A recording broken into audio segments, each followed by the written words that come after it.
Muchos me dirán aventurero, y lo soy. Solo que de un tipo diferente, y de los que ponen el pellejo para demostrar sus verdades. Ahora, una voluntad que he pulido con delectación de artista, sostendrá unas piernas flácidas y unos pulmones cansados. Acuérdense de vez en cuando de este pequeño condottiero del siglo XX. Por su carta a los padres y por la dirigida a Fidel, es evidente que Ernesto Che Guevara ha retomado nuevamente su camino. Pero el mundo ignora dónde se encuentra. Sobre su paradero, seguiremos con nuestra encuesta.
La Paz, Bolivia.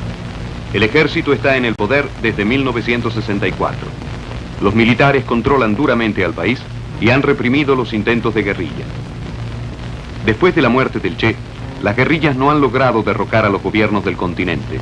En cambio, influyeron en sus procesos políticos.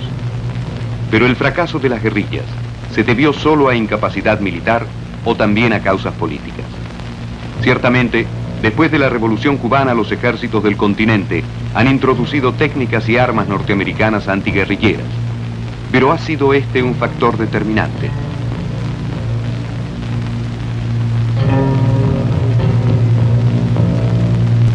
Se habla mucho de las armas creadas para oponerse a la guerrilla. Sobre ellas pesa un estricto secreto. Pero hemos logrado visitar una de las más importantes fábricas de armas antiguerrilla cerca de Dallas. La fábrica está protegida por elaborados sistemas de televisión y de seguridad electrónica que hacen imposible la entrada. Envía sus productos a más de 20 países del mundo.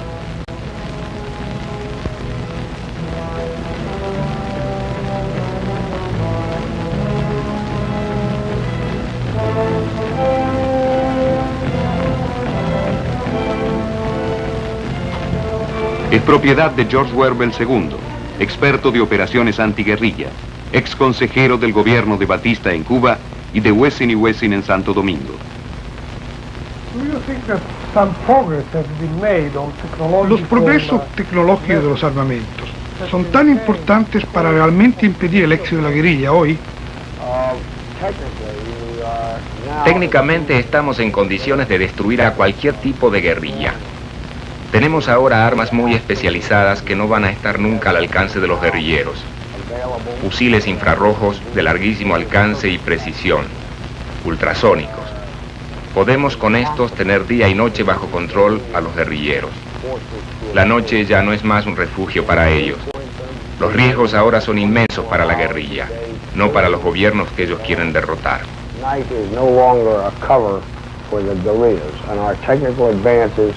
Are proving that the guerrilla now exists in a hazardous condition for himself rather than for the government against whom he is attempting to fight. ¿Y cuál ha sido su experiencia personal en la República Dominicana? ¿Ya estaba en la industria de armamentos o en negocios? Essentially, we were there in an advisory. Básicamente tenía una tarea de consejero con el gobierno dominicano. Desarrollábamos una actividad anticomunista, pero con financiamiento independiente del gobierno. Y como grupo también independiente. An independently financed group. What happened in the Dominican Republic is probably a classic example of how the communists of the world create a situation that works totally in their favor. Y antes de empezar esta industria de armamentos, ¿cuál era su ocupación anterior? Well, essentially I was involved in Bueno, básicamente estaba ocupado en relaciones públicas de tipo gubernamental. Además tenía un negocio de plantaciones de banana en la República Dominicana. also in an agricultural business, growing bananas in the Dominican Republic. ¿Y tenía también intereses en Cuba?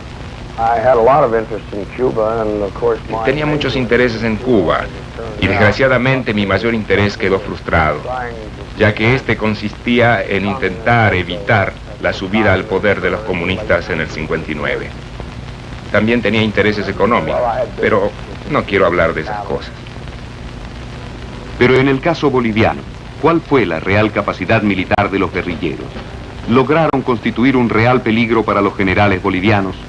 Escuchemos a otro profesional de la lucha antiguerrillera, el mayor Harvey Wallender, en Washington. ¿Qué juicio tiene la guerrilla planeada por el Che? Bueno, usted ha empleado el término planear. Yo dudo que esto haya existido. De cualquier manera, uno de los asuntos que quedaron claros de toda la cuestión boliviana es que el Che no había preparado ningún plan alternativo, ningún plan de emergencia.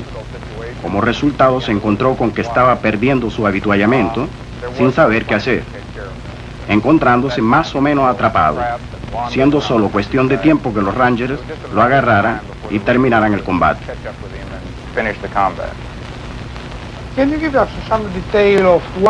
¿Y cree usted que Guevara habría ganado si ustedes no hubiesen entrenado a los bolivianos? Bueno, esto es muy probable, pero no tengo duda que entonces los argentinos, o los chilenos, o los peruanos, o los brasileños hubieran entrado en combate, liquidando a Guevara. Hay que recordar que Guevara en Bolivia estaba sin ningún soporte real, luchando en contra de una fuerza militar eficiente. No habría tenido ninguna chance. Para las fuerzas antiguerrillas que hemos entrenado en estos países, hubiera sido un juego. La sola conclusión a la cual se puede llegar es que Guevara o era inconsciente o no era capaz de conducir una verdadera operación guerrillera. Usted recordará que sus operaciones en Cuba fueron prácticamente mantenerse en las montañas. He estudiado mucho las operaciones que hicieron en contra de Batista y no eran nada sofisticadas. Se trataba de bloquear carreteras, trenes, atacar cuarteles, guerrillas, nada de las complicadas maniobras y emboscadas propias de las guerrillas y contraguerrillas. Piense lo que ha sido esto en Malaya, en Vietnam o en el mismo Perú. Hay que ser una fuerza militar de verdad. Y los hombres de Guevara no lo eran. Eran solo una banda de individuos vagantes por Bolivia que esperaban algún milagro, el mismo que ocurrió en Cuba. Estos milagros no ocurrirán más, porque ahora los países están preparados. Tienen cursos de entrenamientos antiguerrillas, técnicas especiales, armas especiales, y las guerrillas ahora ya no tienen ninguna posibilidad.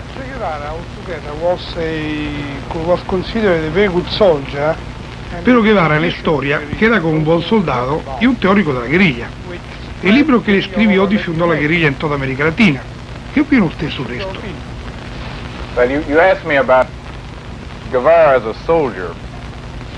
Usted me pregunta sobre Guevara como soldado, como teórico y como político. Empecemos por este último. Yo creo que Guevara era un líder natural, básicamente interesado en problemas internacionales y en cuestiones muy complejas de marxismo. capitalismo, etc. Pero ciertamente no era un oficial. No sabía dirigir sus hombres en el campo como se entiende en su diario. Ciertamente había un problema de confianza entre Guevara y Castro. Y el verdadero problema de Guevara como teórico es el que no conocía su trabajo. Usted me ha citado su famoso libro. Es antes que todo una extrapolación de un manual publicado por los soviéticos en la Segunda Guerra Mundial. Un manual, además, muy sencillo. Básicamente un manual de Boy Scouts sobre cómo vivir en un bosque, no lo que sirve para entrenar hombres para el combate. Leyendo el diario, se ve cómo el Che ponía siempre a sus hombres en situaciones en que él se perdía, no sabía dónde estaba. Sus hombres se ahogaban porque no sabían cómo cruzar un río, casi se murieron de hambre porque no tenían planes de avituallamiento. Hasta llegaron a morirse de sed, porque no sabían dónde había agua. Como un soldado táctico, creo que Guevara era menos capaz que el sargento medio del ejército americano, o de cualquier verdadero ejército. Creo que no hubiera podido llegar a un cargo de oficial en ningún ejército del mundo. Su muerte demuestra que hay que saber lo que se está haciendo. Che Guevara no estaba preparado y por esta razón él y sus hombres han muerto. Él se sentía responsable hacia sus ideas, no hacia sus hombres. Ciertamente tampoco hacia los bolivianos y dudo hacia cualquier latinoamericano. Che Guevara estaba en Bolivia para una mayor gloria de sus ideas. Esto a veces hace en la historia grandes hombres y grandes sucesos, pero yo creo que normalmente hace grandes desastres. Esta es la opinión de un profesional de la máquina de guerra más grande del mundo, el Pentágono. Según él, el fracaso se debe a incapacidad militar. Vamos a La Paz para conocer el punto de vista boliviano. La guerrilla me decían el Camba. Bueno, ¿y usted estuvo en la guerrilla desde qué día hasta qué día? Bueno, yo entré a Ñancahuazú el 11 de diciembre del 66. ¿Y terminó cuándo? He caído preso el 27 de septiembre del 67. O sea, una semana antes del Che. Sí. ¿Y usted acompañó al Che en toda la expedición hasta prácticamente la zona de la Higuera? Sí, hasta la Higuera. ¿Y usted cayó preso en la emboscada de la Higuera? No, escapé de esa emboscada porque hemos salido en desbande los 4 que quedamos vivos. La guerrilla, desde un punto de vista militar, ¿no fue un fracaso entonces? Sí, ha sido un éxito más bien, ¿no? Pese a que no éramos más que 35 combatientes, ¿no? Hemos resistido como 7 meses. Entonces, ¿cuáles son las fallas que ha tenido la guerrilla, su manera de ver? Bueno, en primer lugar ha sido una falla política. El problema del acuerdo que se debía haber tomado, ¿no?, entre las guerrillas y el partido comunista, con los dirigentes del partido. Hubiese entrado de acuerdo el Che con el partido, hubiera coordinado, incluso hubiera cedido la dirección de las guerrillas al partido, entonces el partido hubiera entrado de lleno. Era un compromiso, ¿no? Bueno, ¿y tenían ustedes suficientes armas, medicamentos? Bueno, armas nos sobraban. Teníamos armas para 400 hombres ya. Teníamos armas de todo calibre, incluso morteros 60. Entonces el problema grande fue el de no haber encontrado reclutas. Eso, sí. El factor humano ha sido, nos falló. ¿Cuál fue la actitud de los campesinos con ustedes? Bueno, ha sido negativa, pues. En ningún momento se podía hablar con los campesinos. Para hablar con ellos, bueno, había que tomarlos presos, detenerlos. ¿Tenían problemas de idiomas también? Idiomas, sí, ese es otro factor que contribuyó a la derrota de la guerrilla, ¿no? Porque de todos los que estábamos combatiendo, habían quechos, aymarás y castellanos, pero no había ni un guaraní, y esa zona es netamente guaraní en el campo.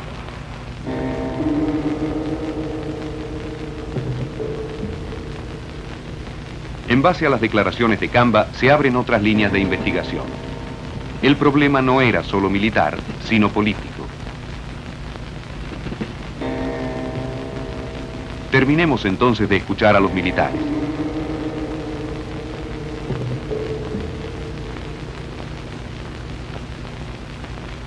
He aquí a un personaje clave, el general Centeno Anaya, quien dirigió a los Rangers bolivianos en las operaciones contra el Che. Ha sido ascendido después a comandante en jefe del ejército boliviano.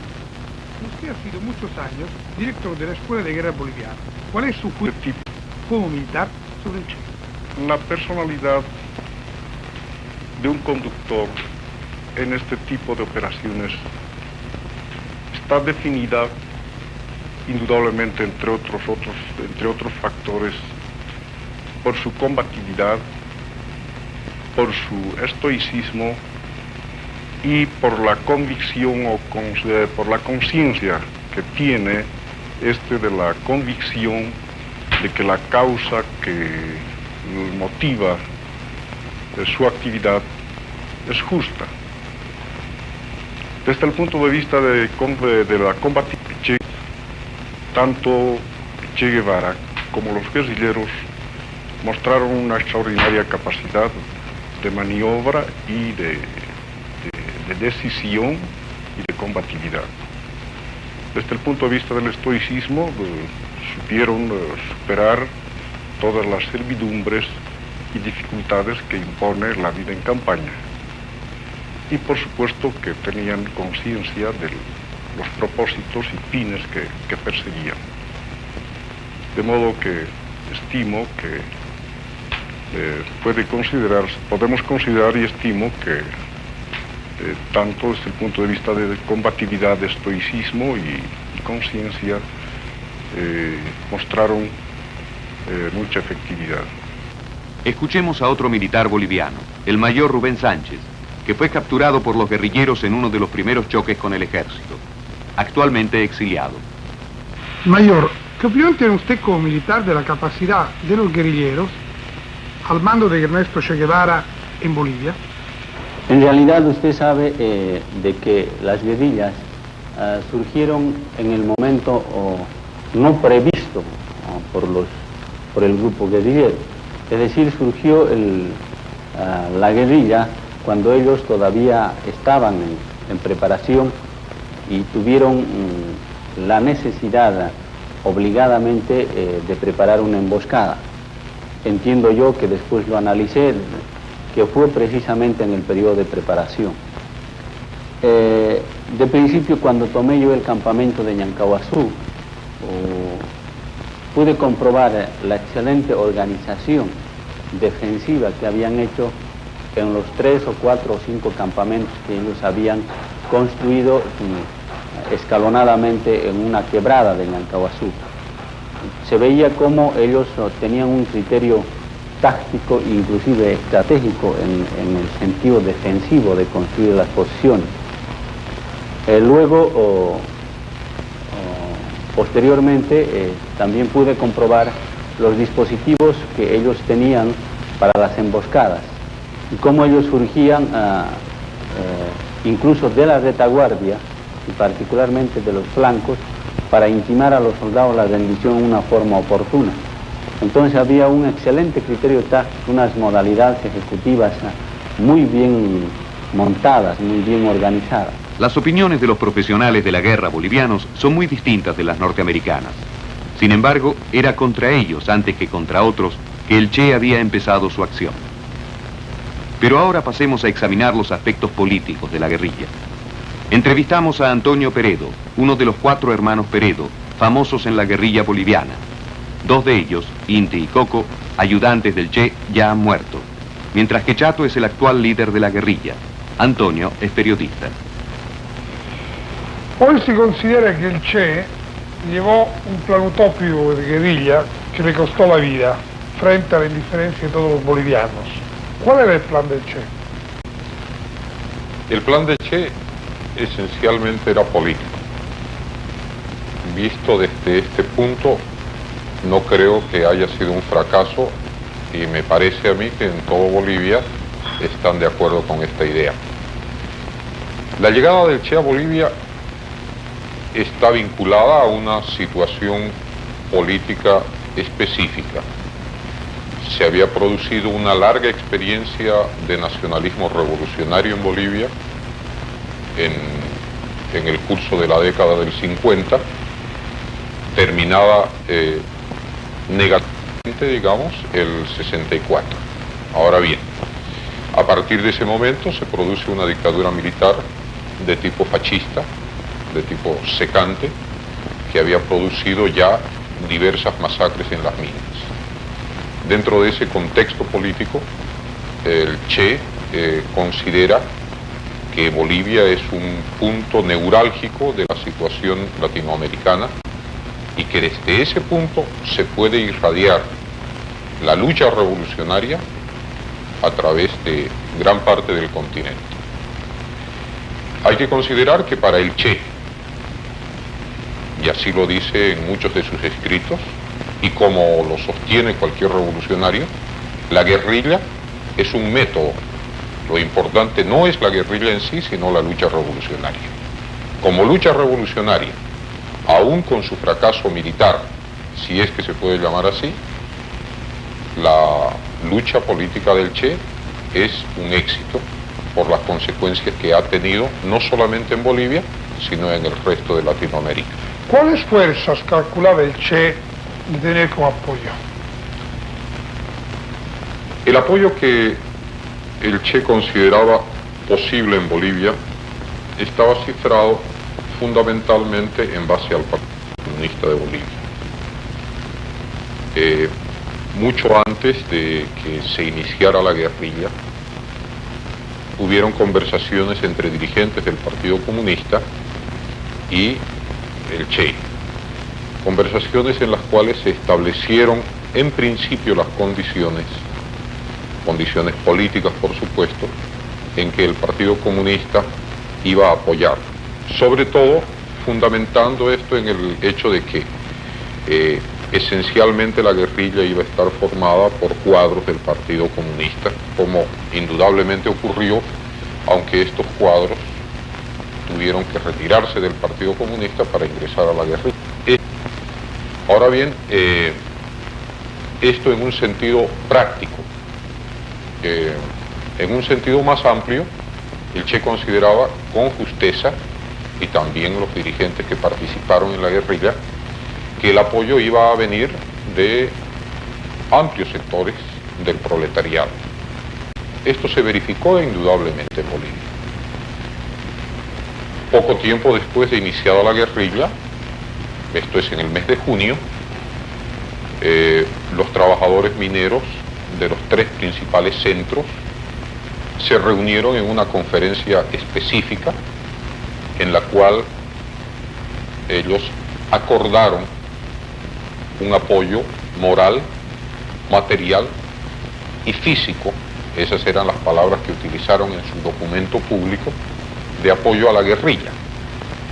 ¿Cómo se evidenció esto? Un ofrecimiento de envío de hombres, de materiales.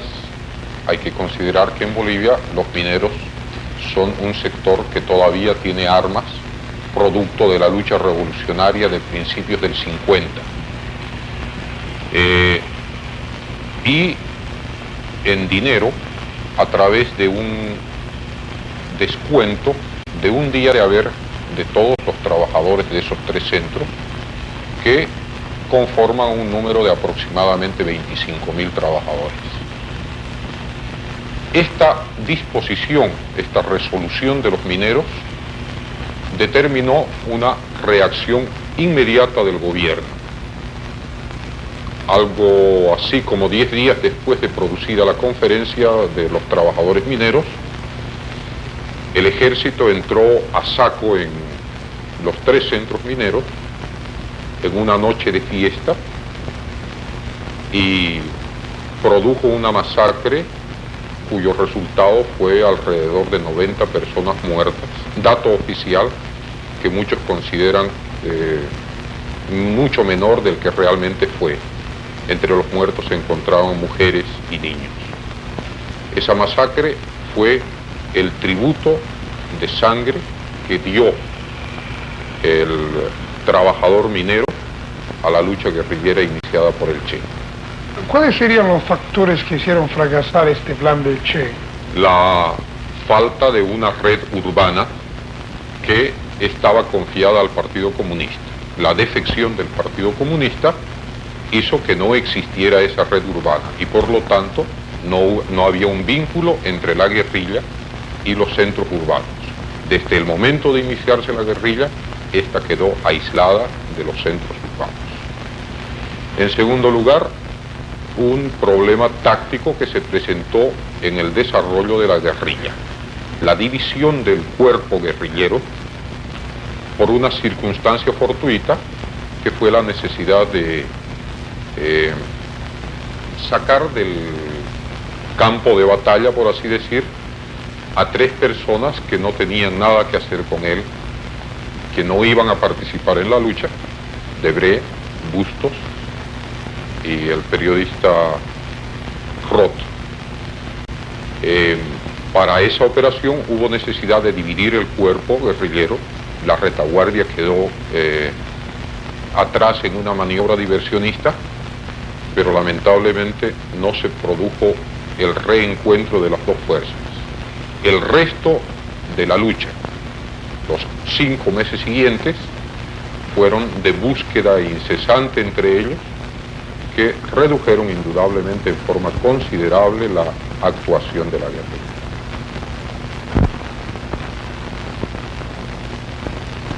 La acusación de haber causado el fracaso de la guerrilla del Che pesa sobre el secretario del Partido Comunista Boliviano, Mario Monge. En su diario, Ernesto Guevara cuenta detalladamente el modo en que Monge rehusó su apoyo a la guerrilla. La misma acusación la hizo en un histórico discurso Fidel Castro. Monge siempre se ha negado a hablar de los acontecimientos del 67. Esta es la primera entrevista que ha concedido. ¿Cuál es una cronología de sus relaciones y conversaciones con el Che? ¿Cuándo lo conoció usted y después qué conversaciones tuvieron? Lo conocí el año 1962. Nos volvimos a entrevistar algunas veces, el año 1963, el 64. Y es importante, me parece, señalar la entrevista con el Che y luego con Fidel el año 1964. El Che era uno de los personajes convencidos que en Bolivia no podía hacerse guerrillas. Eso lo declaraba el año 1964 al recordar el tiempo de permanencia que tuvo en este país más o menos el año 1952. Él creía que no era posible que una guerrilla triunfara en Bolivia y consideraba que nuestro país debiera tratar de entender, o decir, en cierto modo, esperar que la revolución se realizara en otros países. Fidel también compartía este criterio y aconsejaba desarrollar una política un poco más de reformas y esperar el triunfo de la revolución en los países o en algún país vecino. Y después del encuentro del 64, ¿qué otras conversaciones usted sostuvo con Che Fidel? ¿Cuáles eran las apreciaciones sobre la situación boliviana con ellos, por ejemplo, con Fidel mismo? El año 1965 viajé a La Habana, los últimos días del año 1965. En esa oportunidad me entrevisté con Fidel. Realicé una entrevista con Fidel en febrero. El Che ya no estaba en Cuba, pero yo me imaginaba en dónde se encontraba, o por lo menos de dónde había salido. Supe en esa oportunidad que él había marchado hacia el Congo cuando hizo su despedida de modo tan espectacular por esa carta pública que lo conoce todo el mundo. Hablamos con Fidel y Fidel se preguntó cuál era la razón por la que el Partido Comunista Boliviano comenzaba a preparar sus cuadros militares. Entonces, yo de manera improvisada, pero tratando de interpretar la posición de mi partido, le manifesté que nosotros tratábamos de preparar a nuestro partido para situaciones que se presentaban en nuestro país y que podrían presentarse en cualquier momento. Yo le manifesté que no me inclinaba por el problema guerrillero, y más bien sí me inclinaba por la insurrección o levantamiento popular en este país, que es muy característico, que responde más a las experiencias. ¿Y Fidel qué reacción tuvo a eso? Fidel siempre sostenía que lo importante era el foco guerrillero. Él aconsejaba que había que comenzar de todas maneras con el foco guerrillero. En mayo de ese mismo año tuve una nueva entrevista con Fidel. Esta vez no discutimos ya Bolivia, el problema de las posibilidades de la revolución en Bolivia. Por lo demás, yo estaba convencido del camino que podría seguirse en este país. Él simplemente, por iniciativa de él, me planteó la necesidad de que en nombre del internacionalismo proletario nosotros podríamos proteger y garantizar el paso de un revolucionario conocido mutuo y de quien no podíamos dudar de su firmeza, de su fidelidad, que ese revolucionario deseaba retornar a su país y que desgraciadamente tenía que pasar por el nuestro, y por lo tanto él pedía que nosotros lo ayudemos. Yo acepté, me parecía que era mi obligación ayudar al paso de un revolucionario por este país. No sabía exactamente de quién se trataba, pero me imaginaba. ¿En qué año fue eso?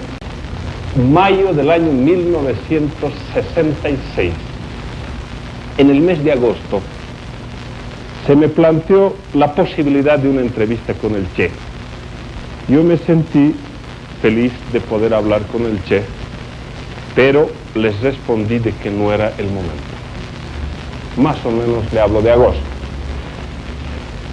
Y en septiembre surgen algunas malas interpretaciones o incomprensiones entre nosotros y los propios cubanos. La presencia de Debré en cierta medida me coloca en una situación incómoda. Yo soy muy susceptible y creo que él es parte de una cosa extraña, que en realidad se están violando ciertas relaciones que hubo. Se estaba presionando de diferente modo para que nuestro partido pudiera ingresar en esa lucha. La dirección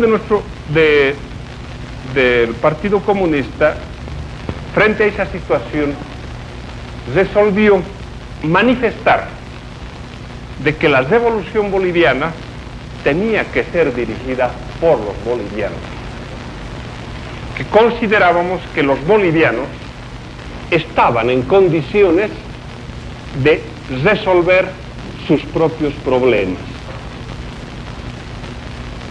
Y con esa misión yo partí de Bolivia los primeros días de noviembre. Llegué a La Habana en diciembre y hablé con Fidel. Fidel, como respuesta a estos planteamientos, me pone una entrevista con el Che fuera de Bolivia. Él me señaló o me indicó que el Che no se encontraba en Bolivia y que la entrevista podría ser en un lugar fronterizo. Yo llegué a Bolivia el día 24 de septiembre, 23 quién sabe,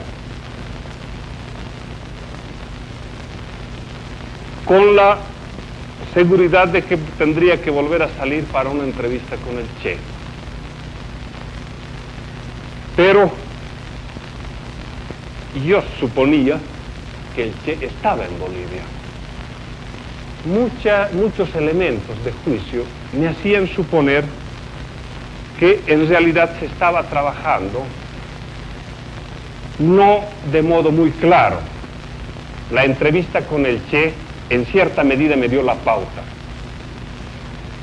Él inició la conversación manifestando que era necesario hacer algunas aclaraciones de parte de él para que pudiese haber un clima de sinceridad en la discusión sobre los problemas que se iban a conversar. Y concretamente él dijo: quiero pedirte disculpas, te hemos engañado, no pudimos explicarte nuestros planes, sé que no has podido entenderte con el compañero cubano que estaba aquí, él es más militar que político, no te podía comunicar todo, pero estamos aquí. Y esta región es mi territorio liberal. Entonces, de un modo concreto, yo le planteé la necesidad de que la revolución boliviana debiera ser dirigida por los bolivianos. Más concretamente, de que se creara un organismo, un comité, no solo donde esté el Partido Comunista, sino otras fuerzas revolucionarias, y que creía que existían gentes capaces de llevar adelante la revolución, y yo estuve dispuesto a someterme a esa dirección. Pero no consideraba correcta la actitud de parte de ellos, tomando en cuenta los problemas nacionales e internacionales que estaban en juego. Ellos no habían llevado en cuenta esa situación. Era comprensible. ¿Por qué? Cuando discutíamos el problema de la dirección de la revolución, él mismo planteó de que él había hecho bastante experiencia. Había visto lo que ha ocurrido en el Perú el año 1963, en la Argentina en el 64, lo que pasó en el Congo, y que él consideraba que debían ellos encabezar o dirigir una revolución, que no podían subordinarse a otra fuerza, ya que ellos estaban en condiciones de llevar adelante. Y que habían elegido este país porque habían hecho una evaluación de algunas características. Primero, un ejército débil, un gobierno reaccionario como el de Barrientos, una burguesía débil, que podían ser derrotados. Pero además, su intención inicial de ir a la Argentina o en forma alternativa ir al Perú no había sido posible, porque en la Argentina no existía nada, no tenían ellos un aparato, no tenían quienes los reciban. En el Perú menos, más bien las noticias que ellos recibían era en sentido de que la situación allí no era lo más favorable. Y la noticia diferente, de que en Bolivia los comunistas nos preparábamos para una situación. Yo tengo la impresión, de cierta manera, de que el Che quiso convertirse en el fulminante de una dinamita que la preparábamos nosotros. Quiso aprovecharse de una situación que la estábamos creando nosotros, preparando nuestros propios cuadros con la ayuda de ellos indudablemente, y tratar de arrastrarnos mediante esa situación a una lucha que se puede explicar de una manera más clara, cuando un ayudante de él decía que nosotros no tendríamos más alternativa que sumarnos a esa lucha. Y yo le expuse al Che el criterio que tenía sobre la revolución boliviana, que ya lo había manifestado a Fidel casi un año antes, y también había ido repitiendo mucho antes.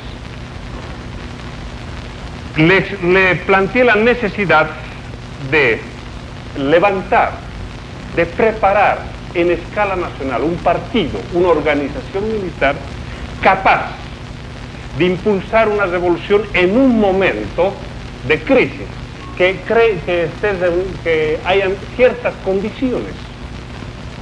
Entonces, él me dijo, yo no te puedo dar la dirección revolucionaria, no te puedo dar la dirección porque tú no crees en la guerrilla, tú tienes planes diferentes, tú estás preparando, tú crees en una insurrección, en un levantamiento de carácter nacional, sin fecha, sin tiempo fijo, esperando la agudización o la presentación de algunas contradicciones. Yo le dije, sí, tú me entiendes, así yo pienso, porque no creo que esto pueda llevar a la revolución.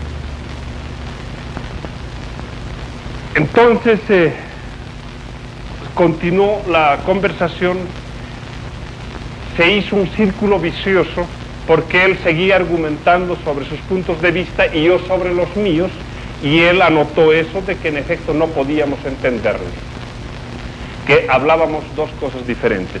Yo le dije, soy consciente y muy sincero de lo que estoy haciendo y diciendo. Sé que a veces hay que asumir estas posiciones tomando en cuenta el propio proceso que se sigue en el futuro. Si tú triunfas con la revolución, yo iré al canasto de aquellos que se han considerado revolucionarios, pero que en el momento decisivo no han sabido jugar su papel. Entonces yo conozco a un Kautsky, a un Bernstein, a un Trotsky, y no me extrañaría que por no comprender la situación de este país pueda llegar a esa situación. Pero aún así creo que comprendo mejor que tú el problema boliviano. ¿Cómo se explica la participación de militantes del Partido Comunista?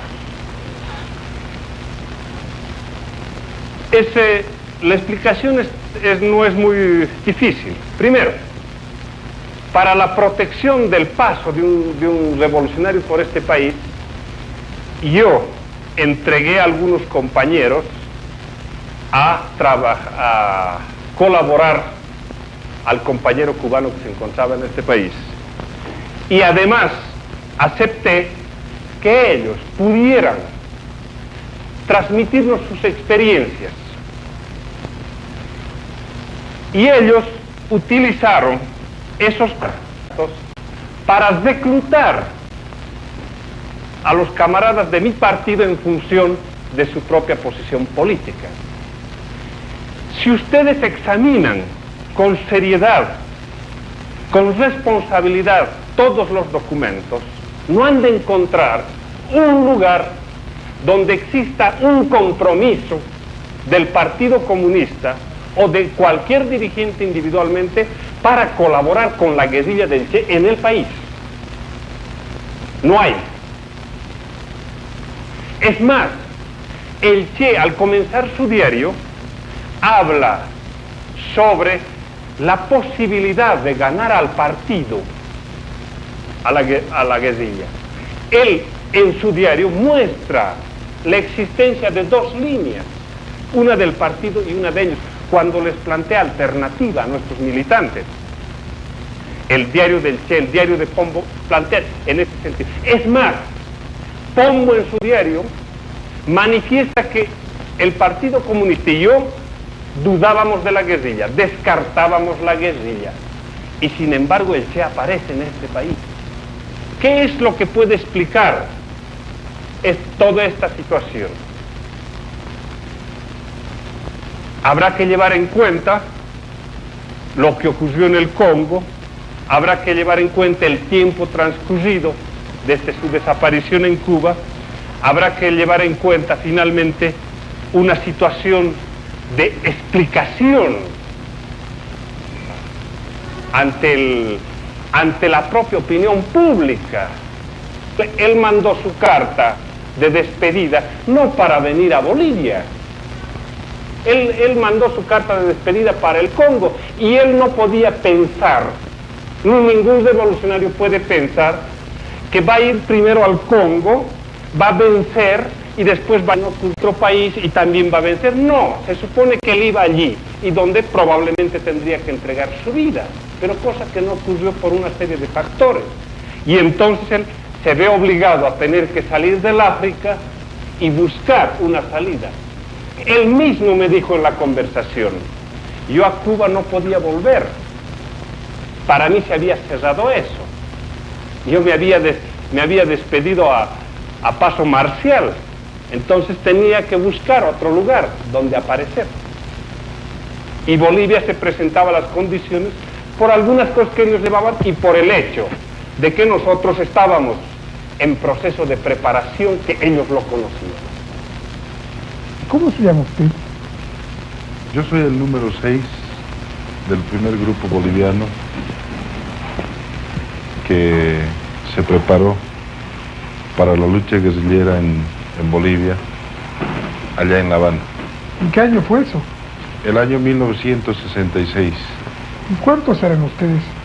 Éramos 9, todos bolivianos, y que estaba dirigido el grupo por Mario Monge, en aquel entonces primer secretario del Partido Comunista Boliviano. Pero ese grupo que se preparó para la guerrilla, ¿tenía conciencia, por lo que se refiere a Monge, de que iba a ser concretamente una guerrilla? Sí, existía una conciencia general en el grupo, y desde el primer momento en que logramos ingresar al entrenamiento en sí, sabíamos que estábamos preparándonos para poder hacer en Bolivia el primer foco guerrillero, indudablemente con características de una guerrilla ya de liberadora. Pero no se hablaba en ese entonces de insurrección nacional, de preparar cuadros para una insurrección. No, en el grupo este al cual yo pude, en el grupo en el cual pude participar, en ningún momento se habló de insurrección popular. El grupo fue a prepararse, como les repito, para la guerrilla. Pero el entrenamiento no es la misma cosa para una insurrección o para una guerrilla. No, nuestro entrenamiento fue en todo el tiempo en el monte. En ningún momento nosotros hemos tenido, ni siquiera nos hemos preocupado de cualquier acción en las ciudades, ni en pequeños poblados. Y más aún, nuestro entrenamiento era tan rígido, puesto que sabíamos, tomábamos en cuenta, ya nos imaginábamos el terreno tan abrupto de la montaña boliviana. Entonces el entrenamiento relativamente era bastante fuerte. Así que usted considera que Monge era consciente de que se trataba de un foco. Él estaba guerrillero. consciente porque él nos inyectó justamente aquel sentimiento guerrillero. Fue el primero que nos inyectó. ¿Y por qué usted cree que Monge después tomó posición? Yo creo que Monge ha tomado esa actitud en vista de lo que pretendía dirigir el grupo boliviano, en primer lugar. Pese a que él sabía que no reunía ninguna condición para poder dirigir el grupo. Militarmente era un hombre cero, no tenía las más mínimas condiciones, un hombre bastante pesado, no tenía el más mínimo sentimiento militar que tiene que haber también en el guerrillero. ¿Y usted entró en la guerrilla finalmente? No tuve la suerte de entrar, puesto que en vísperas de incorporarme al movimiento fui tomado preso aquí en la ciudad. ¿Y tiene idea de por qué fue tomado preso? Realmente no tengo una evidencia, pero sí, algunos hechos me hacen pensar de que ha habido una delación de la propia dirección del Partido Comunista de Bolivia. ¿Y usted tiene prueba de que el Partido Comunista boicoteó la guerrilla de otra manera también? Considero que el boicot que el Partido Comunista empezó a realizar en forma demasiado frontal es a partir más o menos de septiembre del año 66, cuando ya estaba montada la guerrilla en Bolivia. Y el boicot fue grave para la guerrilla, su manera. Tan grave ha sido que ha logrado que fracasara, ¿No cree que la guerrilla hubiera fracasado de todas maneras? Tal vez, quién sabe. No se puede predecir un éxito ni un fracaso como el que ha tenido. Creo que no. Pero considero de que si el Partido Comunista hubiera seguido manteniendo su línea pro-guerrillera que la había mantenido hasta septiembre, octubre del 66, tal vez las derivaciones hubieran sido muy distintas, porque se hubiera contado con un mayor número de combatientes, que se los ha frenado a muchos. En uno de esos casos soy yo, que en todo momento he recibido insinuaciones de que no debo ingresar como militante, puesto que era un militante del PC y como militante debería demostrar disciplina y en fin, una serie de argumentos. Considero de que si el Partido Comunista hubiera intervenido en su totalidad, los contactos urbanos, el problema logístico que ha tenido sus fallas, se ha hecho notar en la guerrilla, hubiera incidido a que por lo menos aquello se prolongase, la lucha guerrillera. Y al prolongarse, considero de que especialmente en el área donde se ha luchado, existen campesinos de un bajo nivel, no solamente político, sino cultural mismo, hubieran hecho conciencia del papel que estaban desarrollando aquel grupo de jóvenes que luchó. Y podía haber existido la posibilidad de que se adhieran al movimiento guerrillero la gente del campo, que era lo vital, que es lo que se pretendía, y por otra parte se hubiera conseguido que gente de las ciudades también se vaya a incorporar a aquel movimiento. Mucho más, considero de que hubiera tenido mucho más efecto al saber, especialmente la juventud revolucionaria, que quien comandaba aquel movimiento era el comandante Che Guevara.